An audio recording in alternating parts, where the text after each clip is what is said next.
This is 5 on your side at 5. Focused on you. Right now, a Metro East soccer field has a massive hole in the middle. Watch this video right in the center of your screen where that light pole is. That's the moment a field at Gordon Moore Park in Alton just caved in out of nowhere. Good evening, I'm Ann Allred. Mike Bush and Kelly Jackson have the night off. Thank you for joining us. That sinkhole, it's 100 feet wide, it's 30 feet deep. Holden Kerwicki joins us live from Alton with the very latest. Holden, just jaw-dropping video. Oh, that's exactly right, Ann. That light pole just disappeared. This time of the year, though, this soccer field is usually full of teams full of kids playing soccer, but throughout the day, the park itself has been lined with people coming to get a look at this massive sinkhole that's going to close the park, or at least this portion of it, for the foreseeable future. Alton Parks Director Michael Haynes told me that around 8 o'clock this morning, he got a phone call that there may be some mine subsidence in the area. And by the time he got here and checked the security cameras, the massive sinkhole had opened up in the middle of the soccer fields. The area has since been closed off as geologists from nearby New Frontier Materials, a limestone mine, and MSHA determined the extent of the damage and how to best move forward. You know, they were able to get all of their workers out from underground in the mines, which is the most important thing. You know, everybody, it sounds like they're safe, and there was nothing going on, obviously, at the surface to where, you know, we had any issues up here. But yeah, it's a serious situation that they're dealing with. Again, the park is closed until further notice, and the neighboring golf course, despite having no issues, has decided to go ahead and close down until they get the all clear from the safety officials. I'll have more on this developing situation coming up at 6 o'clock. Reporting live in Alton, Illinois, Holden Kerwicki, 5 on your side. Florissant police continue to investigate a shooting in a neighborhood that damaged a home and some cars. It happened yesterday afternoon. Right now, police have not identified a suspect. They say a shootout happened on Hummingbird Drive. No one was hurt, but police say that shootout, like I mentioned, caused some property damage. Right now, police are working to learn more about a shooting that left 2 people dead in St. Louis County. Officers responded to Roderick Drive last night just before 8 p.m. That's where they found a man and a woman dead in a car. Police say they'd been shot. So far, no arrests. If you have information, please call Crime Stoppers. You can remain anonymous. 1-866-371-TIPS. New information right now about a crash that killed a woman in the Metro East. Jacob Hall was arrested yesterday and charged with DUI and reckless homicide. Police say he caused the crash that killed Carly Langley in Swansea in May. Langley's sister says the 27-year-old mom was on her way to work when she was killed in a rollover crash. Hall's bond hearing is set for 1:30 tomorrow. The St. Clair County State's Attorney's Office is asking he be held without bond. We have new information about a deadly mass shooting that happened in downtown St. Louis on Sunday. Police have identified the man killed as 26-year-old Larry Lewis III. Early Sunday, around 2:30 in the morning, a fight broke out at 10th and Market Street. Lewis was killed, 5 others were hurt. A woman was taken into custody for assaulting a police officer. A suspect in that shooting has still not been identified.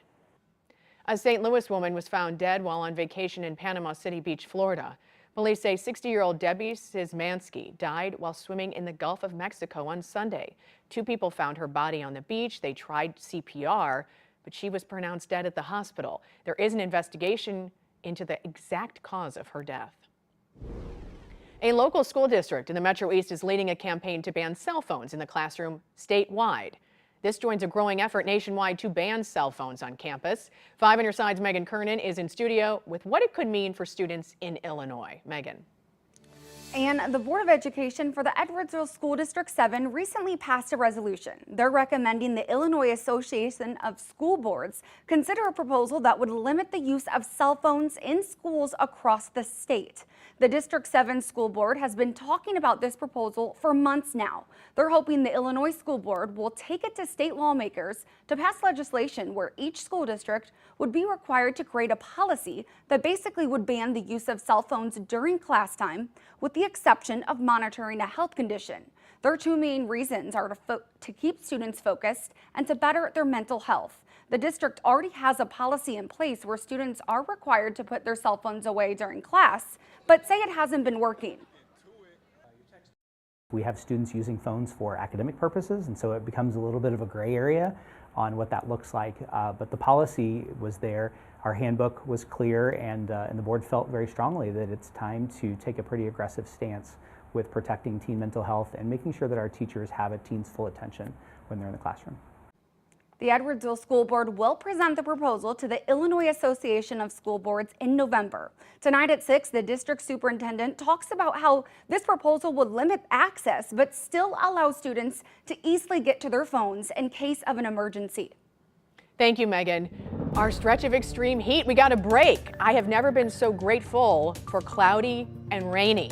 Chief Meteorologist Scott Connell is here to tell us how long this break will last. You've got a little bit more to give us, right? You know, the rain is pretty much winding down for now, and we have the sky clearing around St. Louis. It's a really comfortable evening for sure on the way as the humidity backs off, and certainly the rain, when it rolled in yesterday afternoon with those scattered thunderstorms, it became more numerous through the evening and overnight, did cool us off. Right now, we're looking at that partly cloudy sky in St. Louis. Clouds still a little thicker off to the east and southeast of St. Louis as the last of the rain pushes away from the region.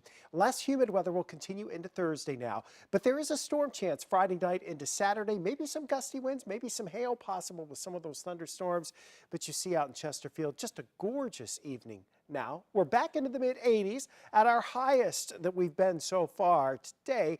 Now that we have the sunshine back into St. Louis, it's 84. We'll stay in the mid-80s for the next hour or so and then drop back into the 70s.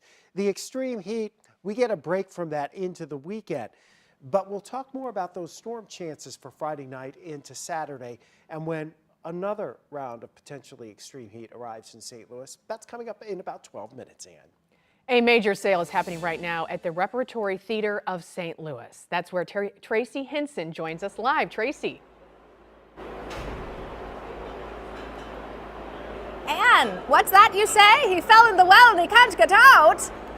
We're having too much fun in here. This is quite the place, let me tell you. Now, as we say in the theater, the show must go on.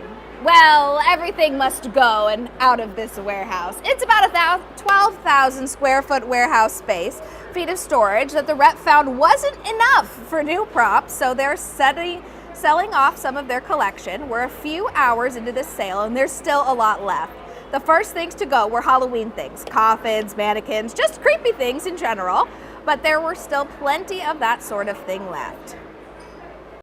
But we're also finding those people who just love estate sales and love to find the treasures, so it's been a really great group and fun group of people coming through. And while the gargoyle has been sold, we still have things like suits of armor and all sorts of Halloween haunts, so enjoy those. Enjoy those. The sale goes through Saturday. I'm not a singer. They will not be casting me in any of the upcoming theater films. But the sale goes through Saturday. It's a lot to look through out here. There's a lot of treasure to be found. It's a true treasure hunt in St. Louis at the Lent Mansion. I'm Tracy Hinson, 5 on your side. You just never know what cute thing she's going to do next. A decision involving social media and the First Amendment, how the Supreme Court ruled on a case filed by Missouri's Attorney General. A demonstration in downtown St. Louis had an eye-catching inflatable with them. The message they're hoping to send with it. And a look at the newest change coming to a St. Louis County shopping mall.